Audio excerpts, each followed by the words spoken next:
চলো গাইস দেখি এবারে আবার কি পাজেল আছে। আরে আগের দিকে নৌকা আছে মনে হচ্ছে। হ্যাঁ হ্যাঁ, এই তো নৌকাটা। ও, আমাকে মনে হয় নৌকা দিয়ে নদীটা পার করাতে হবে। এত সহজ তো পাজেলটা হবে বলে আমার মনে হচ্ছে না। আগের দিকে নিশ্চয়ই আরো কিছু থাকবে।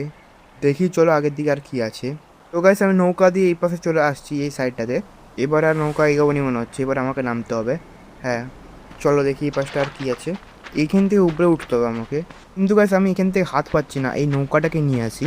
দাঁড়াও, প্রথমে এই নৌকাটাকে এই পিছনটায় টেনে এনে রেখে দিই। তারপরে এই নৌকাটার উপরে উঠে তারপরে ওই জায়গাটার উপরে উঠে যাব। এ আর একটু। ব্যাস হয়ে গেছে। এর থেকে বেশি নিয়ে গেলে আমি নিচে চিপে যাব। এবারে এই উপরটায় উঠে যাব। হ্যাঁ হ্যাঁ। এবার সামনে দড়ি একটা আছে, এই দড়িটার উপরে উঠে এই দড়িটা থেকে গেছে, এই দড়িটি লাফ দিতে হবে। ঠিক আছে দাঁড়াও, চলো। 3, 2, 1। ঠিক আছে গ্যাস, এই দড়িটা দিয়ে এবার উঠে সাইডে আর কোথাও যাওয়ার জন্য নাই। তার মানে এই উপরটাতে উঠতে হবে। উফ, এটা একটু করা ছিল।